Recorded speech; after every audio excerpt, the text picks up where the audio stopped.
The Out of Bounds Show podcast is brought to you by Bank Plus. Bank Plus, it's more than a name, it's a promise. WRKS Pickens Jackson. All systems go. Live from the Whiskey 61 Lounge inside the Bank Plus studio. This is Out of Order. Live in the studio. It's the Out of Bounds Show with Low Bounds. Streaming live worldwide on the Out of Bounds radio app. And on your radio at ESPN 105.9. All set? Let's go. The Zone.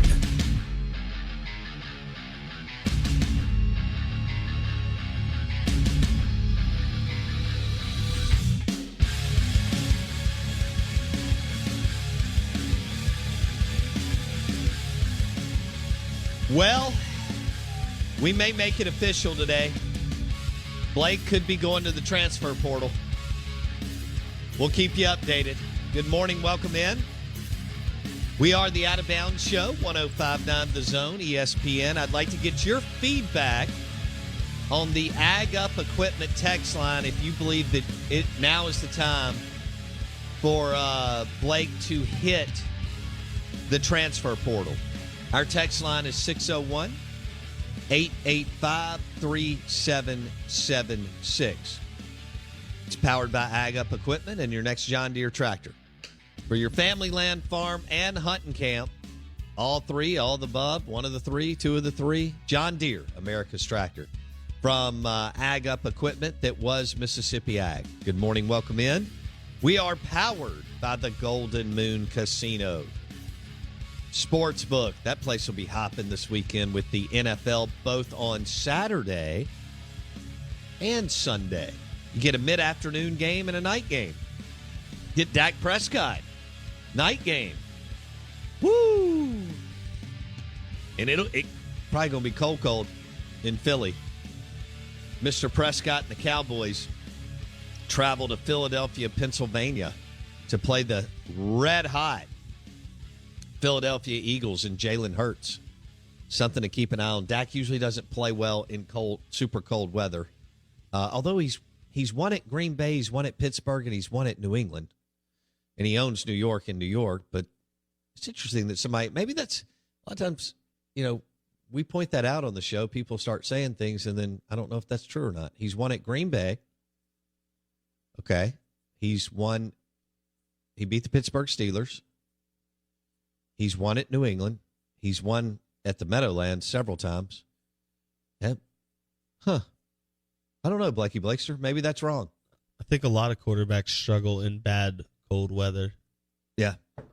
That's what Favre and Eli, man, they really, I guess when you play in it, you're going to have some good games in it. And those guys could manage it and so on. I would say Favre and Rodgers for sure. Eli, I would put in the category of there's plenty of times I can point to bad games in cold weather. He also had some good moments in cold weather, too. Dak hadn't had as many opportunities to have said moments. Well, no, right? He plays 8 games like Drew. He plays 8 games indoors at Jerry's World. Yep. And then, when you travel, of course, it's weird the division they're in because they're in the NFC East, even though they're in Texas. So they play at Washington, at Philly, and at New York every single year. This year they played in New England too because they drew the Patriots is their AFC. Yeah. It's a weird setup. It is a weird. It's been like that, but it is a weird setup. So anyway, all right. We're also brought to you by DancingRabbitGolf.com. You can hit us up on the Farm Bureau Insurance call-in line, 601-707-3750. Twitter handle. I haven't checked the Twitters. Twitter. Is it still up? At Bo Bounds. Well, I hope so. I mean, what would everybody do? Yeah, everybody just have to go back home and get in bed. How would we do our job? Good grief. Oh, man, Kendall Collins coming in hot. I know. One of your good friends. That was rude. Wow. One of our executive chefs of the show, Kendall Collins, coming in hot. Who would be willing to take him? That's right. rude. Oh, That's man. Rude. The high Saturday for Philadelphia is 32 degrees. 32. It's the high. I don't think Miss Wendy and I are going to be making that trip. Nope. No. No, that's not a fan base. This is so funny that you just said that because we didn't talk about this in pre-show. But yesterday I had a conversation with someone about the Manning cast. which I love. I did too, and they had never watched it, and they were like, "No, this was someone who's a little bit probably your age, yeah, and it would fall in your wheelhouse." And they had not watched the Manning, and they were like, "Well, it seems like it's a lot to follow, like them trying to talk and the game." I'm like, "No, they maybe do too many interviews for my taste, but it's good, and some of the interviews are really good, right? No doubt." But we were talking about some of the funniest moments, or some of the moments that stood out from the season, and the one that stood out to me was Eli Manning when they talked about fan bases that were awful to him. And he talked about being at the Eagles in Philly and having two the kid flipping him the bird. 2 11-year-olds giving him the bird. Yeah. And then he does it on hardcore TV. Philly, man. And it was just funny, man. And it just made me think, like you said, that if you're going to make a trip somewhere, if you're going to road trip, whether it's in the SEC or in the NFL, there's not many places I don't want to go more than I don't want to go to Philadelphia. Well, there's some similarities between like going to LSU and going to the Philadelphia Eagles. No doubt. You have to be ready for the corn dogs to give you the bird or throw something at you or on you. Hostility. See, I'm past the point in my life where I want a 7-7 thrown on me. First of all, I don't want anything sticky, okay? Heard. But for whatever reason, people still gravitate to crappy drinking in football, like bourbon and Coke. I've never been a bourbon and Coke. First of all, way too much syrup, run suburban, whatever.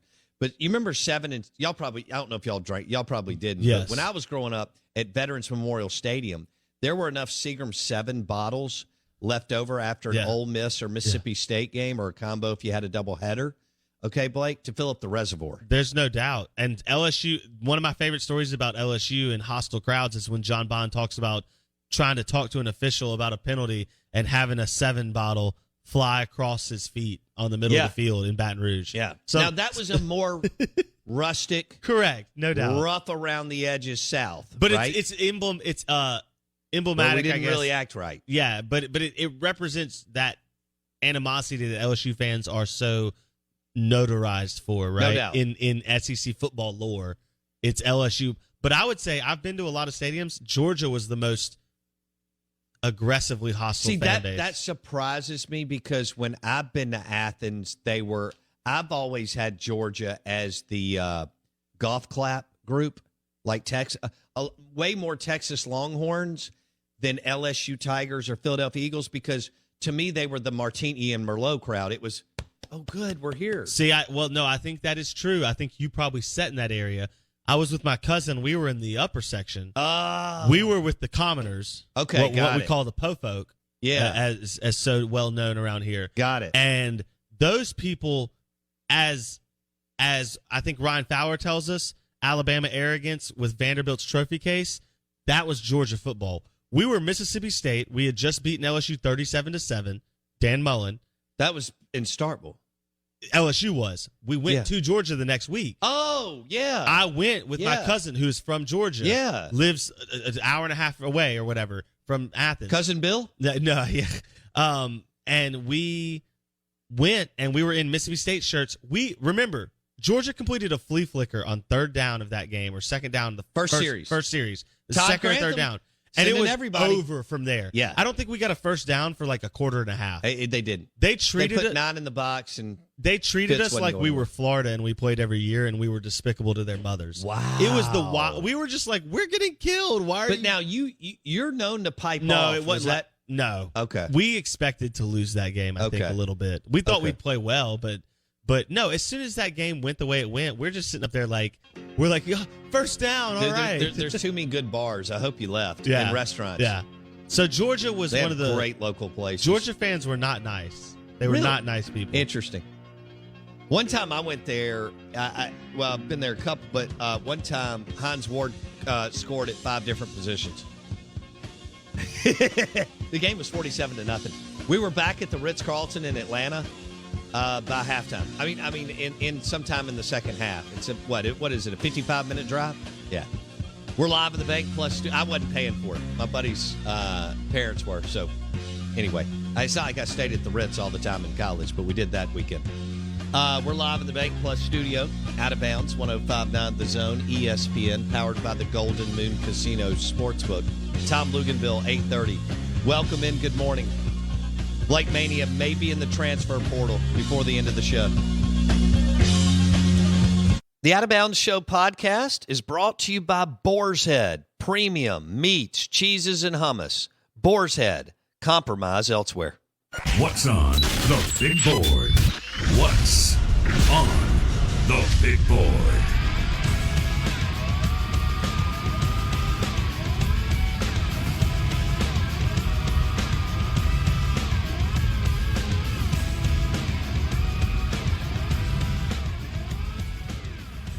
Good morning. The Big Board is brought to you by breakfast at Burgers, Blues, and Barbecue in Madison. Honey butter chicken biscuit. We got to get the voiceover guy to say that in some kind of fun way. You know, like a cheesy 1987 commercial. Honey butter chicken biscuit, breakfast burrito, hash brown bowl. Oh, gosh. Just all kinds of yummy stuff. Burgers, Blues, and Barbecue. If you're getting breakfast for the office, for my pharmaceutical reps out there, hit up Burgers, Blues, and Barbecue. Main Street in Madison. Steven took over a really cool building and made it, like, super awesome. Of course, they're also open for lunch and dinner with great burgers. Their onion rings are amazing, and they have cold beer. So, Burgers, Blues, and Barbecue. Main Street, Madison. Open for breakfast Monday through Saturday. Smash a burrito or a honey butter chicken biscuit. Well, we may get you to say voiceover honey butter chicken biscuit. No, you just went radio voice and that was terrible. I want it more like a cereal commercial of like a bunch of voices excited about like the Cocoa Puffs. Yeah. But I also need it like a chant at a football game. You know, like, let's go Rebels, let's go Bold, honey butter chicken biscuit, right? It sounds like you have a creative vision for this. I do. I've created this show, the studio. Oh, man. Well, we have to create a show every day. That's true. And we've got a good one today. Speaking of... All right, the Big Board, real quick, is brought to you by the honey butter chicken biscuit at Burgers, Blues, and Barbecue, Main Street, Madison. Go ahead. So speaking of creativity and fun things and creating stuff, we were talking about terrible fan bases. Is there anything more apropos to explain who Philadelphia is than that they booed Santa and they were the first NFL franchise to have a jail in their stadium? No. You have a friend that lives there. That's Philly, baby. He's a Greek Orthodox priest. And, I listen to his stories. Oh. It's pretty incredible. Yeah. Yeah, he's from here. I mean, obviously. The confessions he grew up here. He gets. Yeah. Oh, I can't imagine. Yeah. You know, his parishioners. They do everything 100%. Oh. They work. It's just like Louisiana. They work hard and they play hard. Yeah. And they cheer hard. And they complain hard. There's no doubt. Right? There's no doubt. And they argue hard. It's just like, I mean, if you get, it's same thing when I was tied into the Baton Rouge company out of grad school. I mean, they had one speed on everything. Everything. Crawfish boil, 110%. Yeah. Yeah. You know what's interesting is that makes sense that Baton Rouge is just Cajun Philly because that fits Will Wade's the American gangster. Will Wade is the American gangster. And he's probably tied into the mob. That's what I'm saying. Doesn't that make sense now that, like, that's why he fits in Baton Rouge? Because it's just Cajun Philly. Interesting. I've never put that together. Give me your most hostile fan base in SEC. Is it LSU?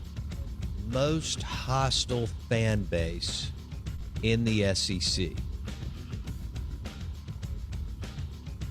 Yeah, I go LSU. I think it has to be. I mean, when they're roaring Yes. on a Saturday night, there's no doubt, and the booze has been flowing for 12, 14, 16 hours going into a night game. I mean, when they cook hard. Like you said, No they doubt. cheer hard. They party hard. They work hard. They lose hard. Ed Orgeron got them their first losing season since 1999. That's a good point. They just do it all the way, baby. Yeah, that's a good point.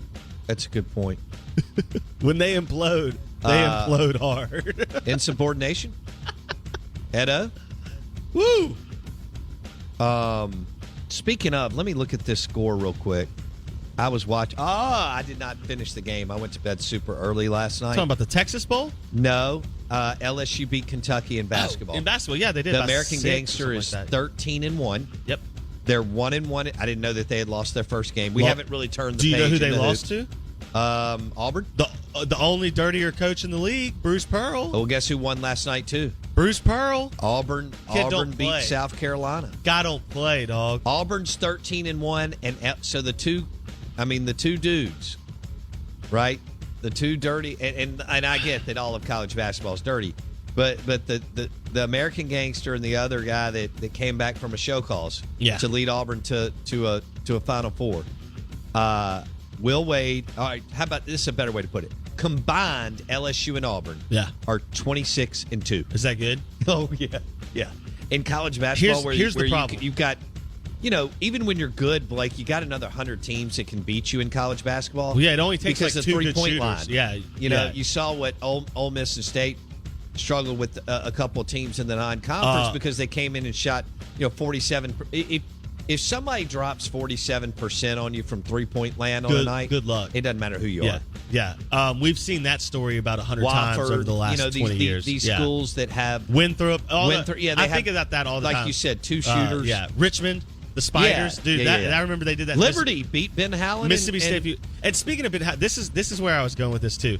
You know why Auburn and LSU are fun? A, they win, obviously. Winning is fun. That's the number one thing. But B, their coaches are aggressive, in-your-face gangsters. Right. You know who's not that? The two grandpas we have in Oxford and Starkville. Wow. Okay? There's a reason you haven't heard a lick about State and Ole Miss basketball. It's not fun. I think they're both good guys. I think what you're saying is neither one of them is interesting, and you are correct. Or fun, or entertaining. Like Mike Leach is the pirate, and he's quirky and weird, and Lane Kiffin is the Lane Train, and he's quirky and weird. Those guys are... And they also run fun offenses. Neither of our guys run fun offenses. They're just... I don't know. It's like a crappy cereal without milk. I mean, I don't. It's just not any good. You know what? It's like give me a brand cereal with no sugar or no blueberries or strawberry or something to add to it. Sam Pittman just put together Arkansas's best football season since 2011. So a decade. Doesn't feel like it's that long ago, but that's a long time. A decade. This is the best season in 10 years. Mike Leach's daddy? Hello. So I get on the 247 message boards for Arkansas to see if they're talking about the potentiality that Kendall Briles could be gone. We've heard rumors that Mario Cristobal is looking at him at Miami. You know what a lot of their top topics are on 247? It's about Eric Musselman and the Arkansas basketball team. Okay? They're good. They're not great, but they're interesting. They play fun basketball. They play fun offense. Of course, Mississippi State beat them. Just beat Arkansas. And beat them pretty handedly to start the SEC season. You got to give. I know you hate Ben Howland. It's not. And it's not that. It's not that their teams are necessarily terrible. They're not. They're better. Ben Howland's team is better now than it's been since he's been there.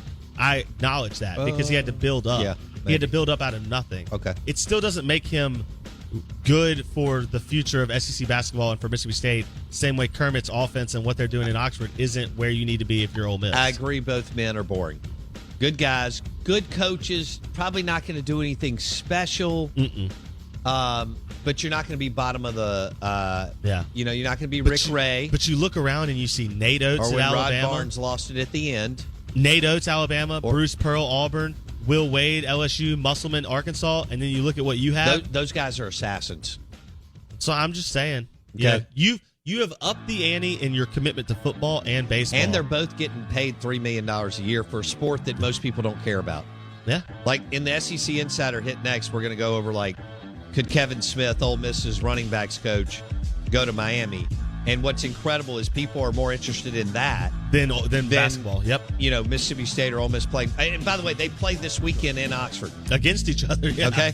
So and then they turn around a week and a half. They're going to knock out their two games in January. Doesn't usually happen. That's if they can play because State and Ole Miss have both had some miss. Well, Missouri was the reason why that game was canceled. But Mississippi State and Ole Miss play in the Pavilion this weekend, this Saturday. How about that, Hotshot? The Out of Bounds Show is brought to you by Superior Foundation for all your foundation repairs. Superior Foundation. SEC Insider hit next. The Out of Bounds Show podcast is powered by Breezy Oaks Ranch. For Mississippi-raised premium Wagyu beef and heritage pork shipped straight to your door, visit breezyoaksranch.com. Press the button, my friend. The Out of Bounds Show is live from the Whiskey 61 Lounge in the Bank Plus studio. Check it out.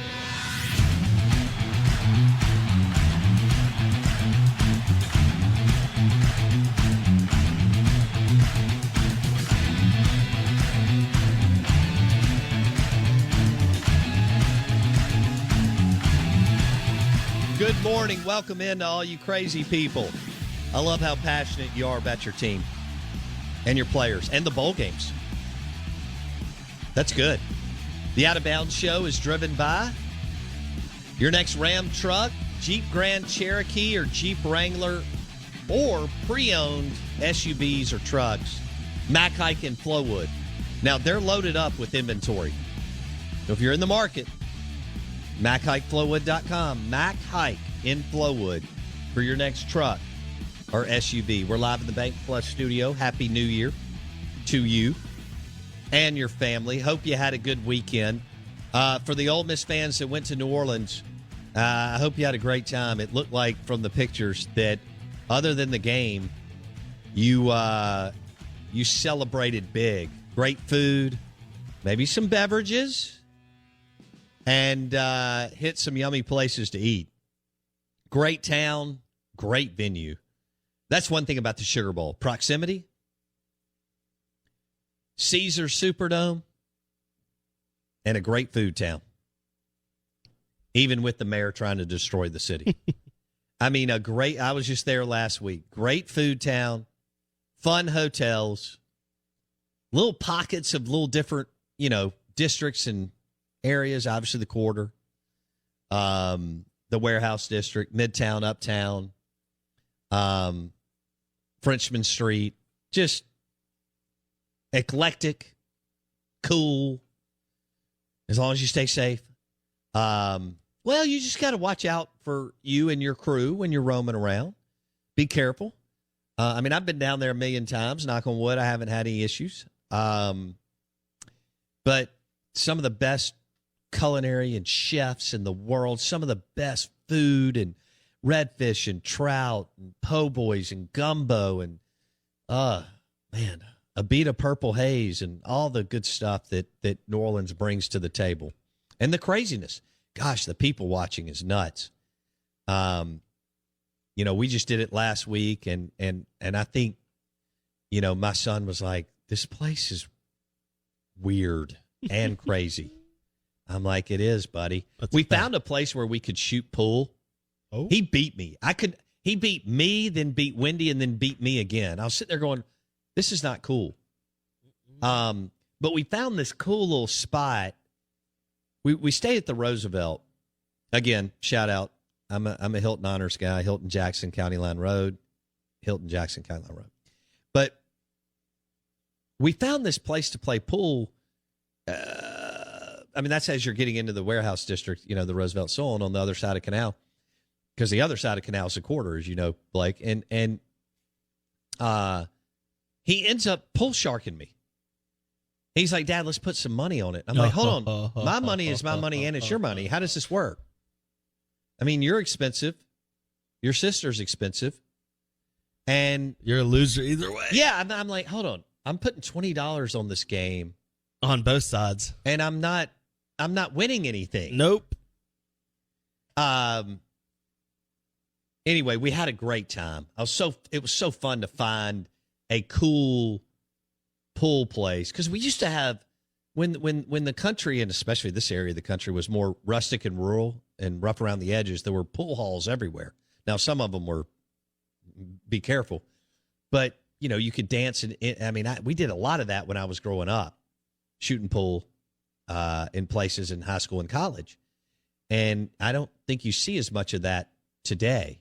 I will say this, Blake. The Palace Cafe was not open. It broke my heart. I don't know if they have closed. And the Palace Cafe is this super cool restaurant on Canal, and it's one of the best people watching places in the country. And you can either sit downstairs or upstairs, and you're right on the sidewalk. And so when New Orleans is buzzing, they've got some turtle soup and some other things and so on.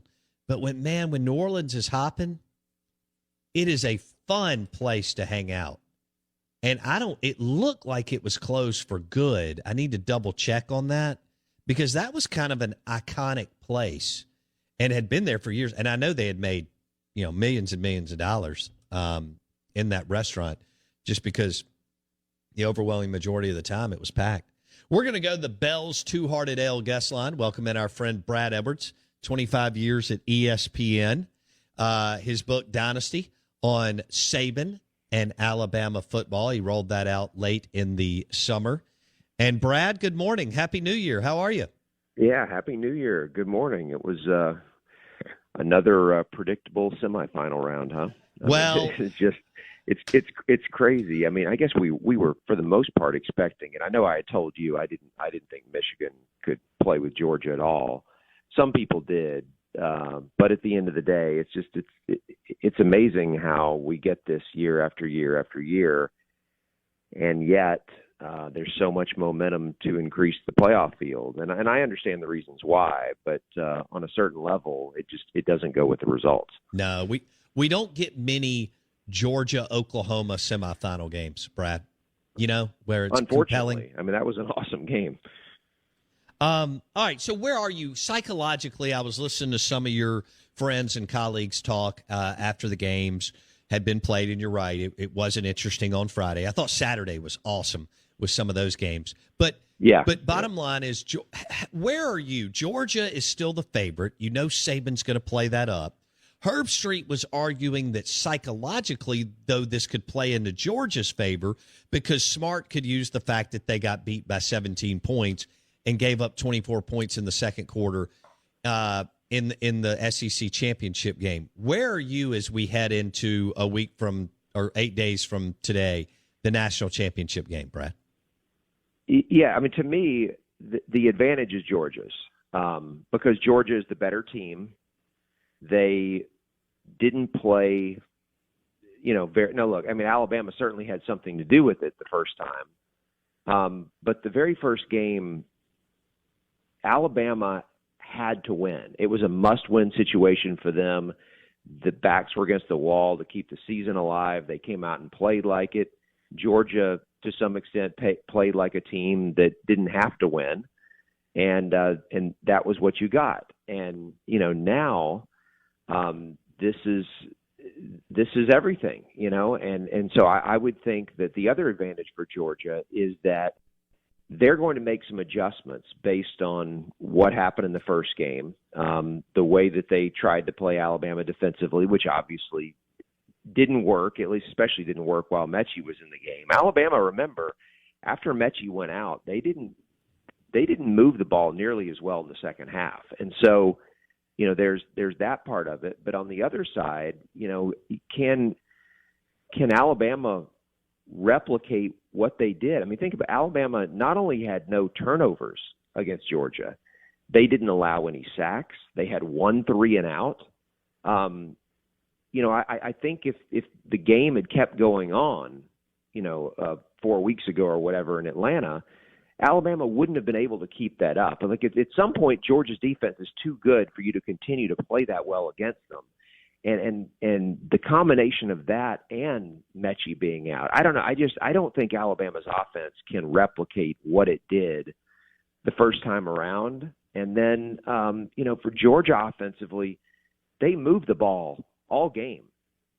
They just had 2 huge interceptions in the second half. One of them ended up, at the very least, denying them an opportunity to kick a field goal, and the other one was returned for an Alabama touchdown. So you put all that stuff together, and even though it was a 17-point win, I don't think it was as big of a blowout as the final score made it suggest. And so to me, I just think Georgia has to clean up a few things.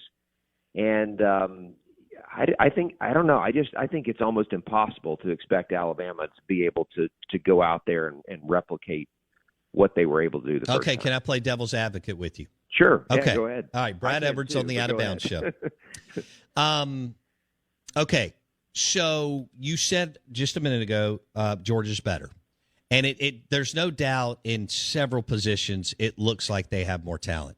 Can I argue, though, that Bama has the better quarterback, which is the most important position on the field, and they have the better coach? So when I present it to you like that, that's two things in Alabama, and they've been there, and they've done it, and Georgia psychologically hasn't gotten through Bama. So when I say it like that, do you still think, yeah, but Bo, Georgia is the better team, and it's such an edge that I'm still confident that Georgia can make this happen this time? Yeah, so the reasons that you just gave, that Alabama has the better coach and they have the better quarterback, those are obviously significant advantages. They might not make Alabama the better team overall, but they are significant, and those are the reasons I thought Alabama had some chance the first time they played. Now, if you were to ask me, do you feel like Alabama has a better chance now, or did you feel like they had a better chance going into the first game? I feel like they have a way better chance now than I did, the first time. The first time I thought like everything had to just be, had to fall into place a very specific way, and Georgia was going to have to make this mistake and that mistake and everything. And Alabama just played better than I thought they were capable of playing based on what I'd seen in the regular season. And so I have more confidence in Alabama being able to do it this time than I did the first time. But I still say Georgia's the better team because, to me, better is based on consistency and what you see week after week and the ability to replicate it. Okay, we haven't seen Alabama. I mean, I guess Ole Miss fans would say, well, we saw Alabama play like that against us.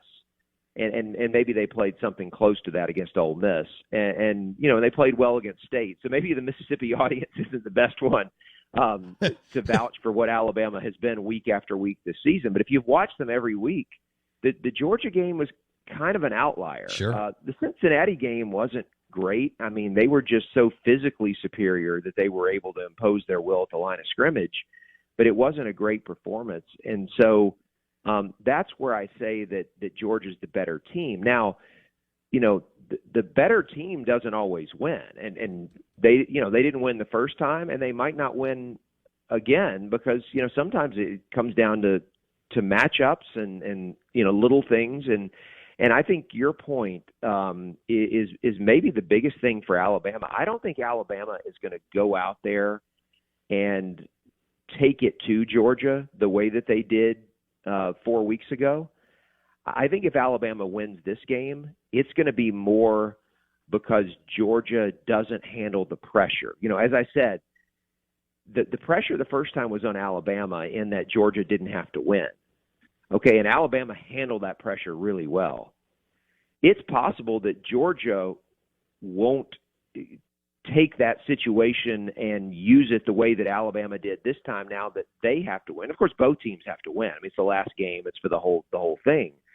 And we know this. I think we talked about this before the first meeting, which is that ever since the national championship game 4 years ago, when Georgia had the lead on Alabama, Tua came in, Alabama makes the comeback, 2nd and 26 in overtime, etc.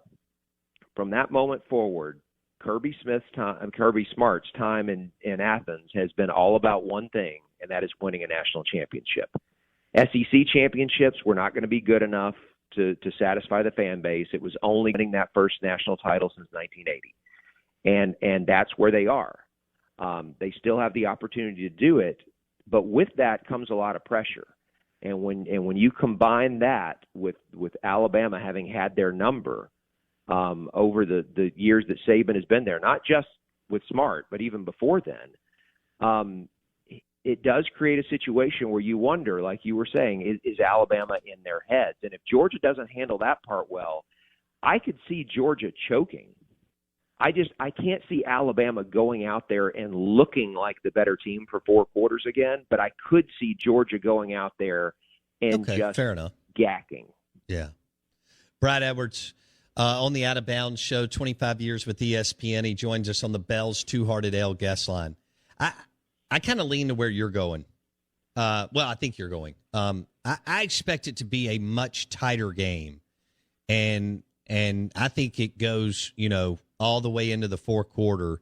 And I don't know who's going to win, but it may be a matchup thing, Brad. Bama may just be look. Georgia just hasn't faced any really good defenses throughout the year, and I know Michigan was good, but they don't have the same players. And maybe Alabama, just on a Stetson Bennett type led team, they're going to get the best of you. Could you see that? Well, yeah. I mean, one thing about Alabama is that outside of that, third game of the year in Gainesville, when Florida was doing a lot of quarterback runs, right? And I think it caught them off guard, to tell you the truth. They didn't seem to be ready for it, and Florida ran for 200-something yards on them. Outside of that, Alabama has done a really good job defending the run. I want to say they're like top 3 or 4. They're basically their rush defense numbers are very, very similar to Georgia's. So they're a tough team to run on, and they have the same types of bodies in the trenches. That's why they're tough to run on. Like, they and Georgia look a lot alike.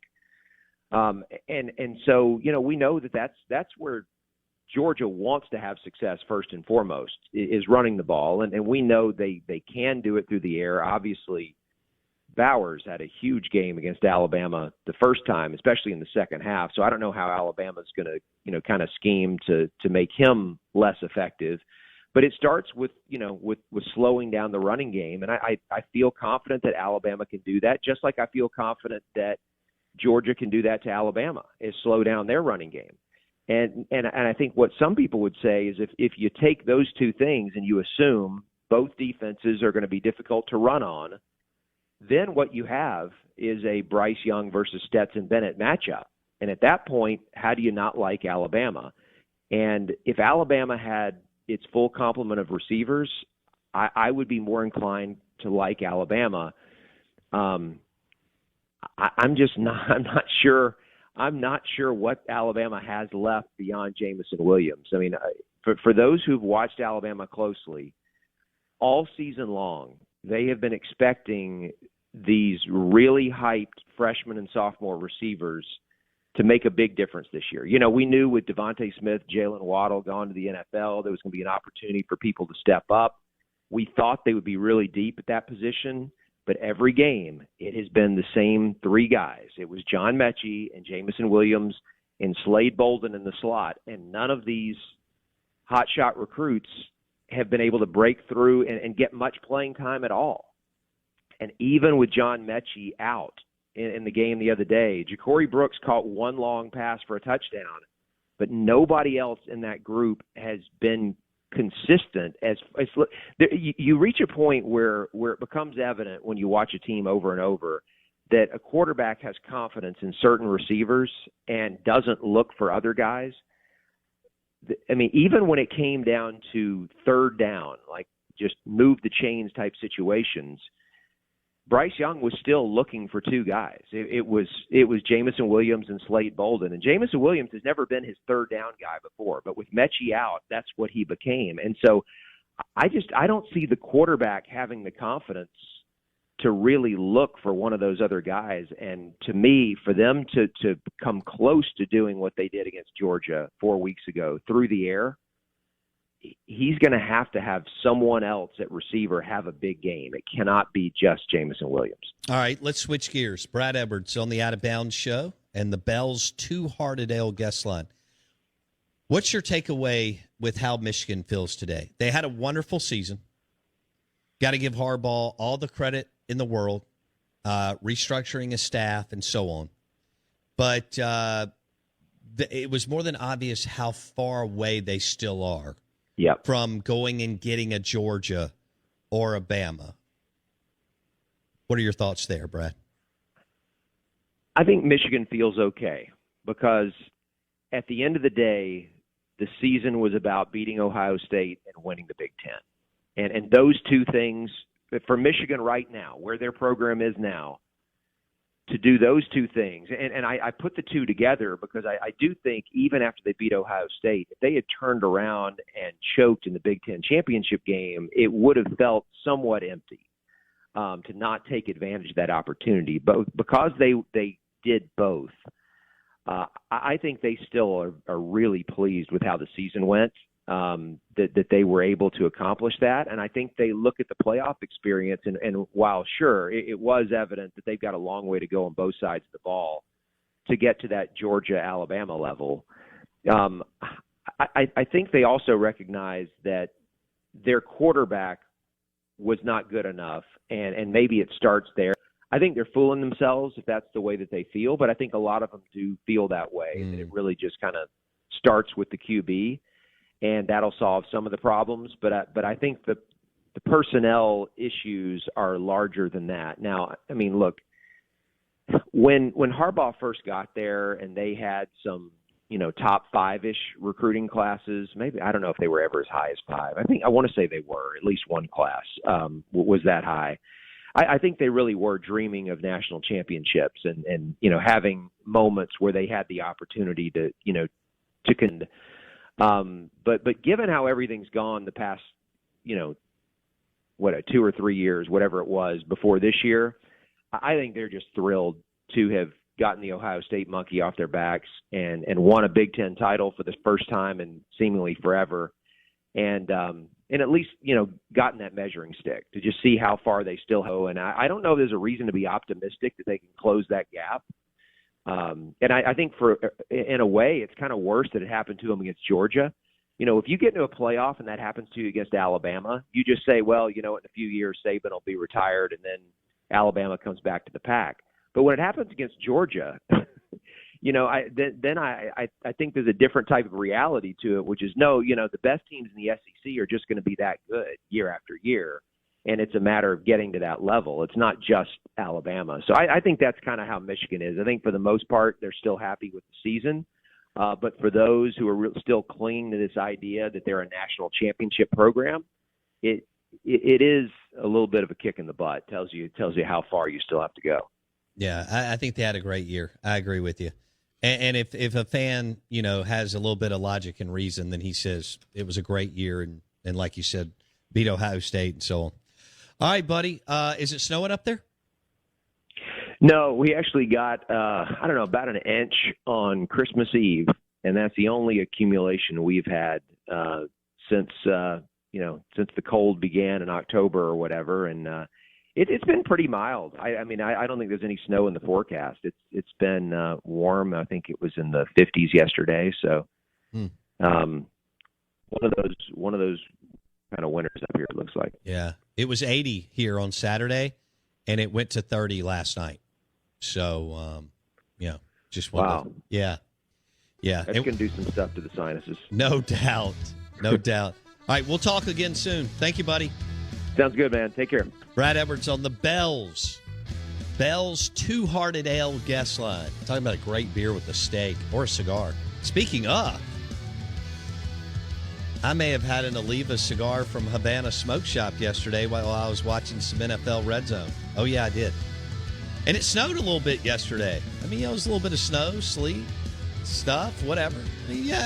Crazy weather. The show is brought to you by Havana Smoke Shop. Premium cigars. Premium cigars at Havana Smoke Shop, I-55 North in Jackson, and across from Shaggy's at the Reservoir. Olivas, Monte Cristos, Fuentes, you name it, they've got it. Havana Smoke Shop, 2 locations in the metro.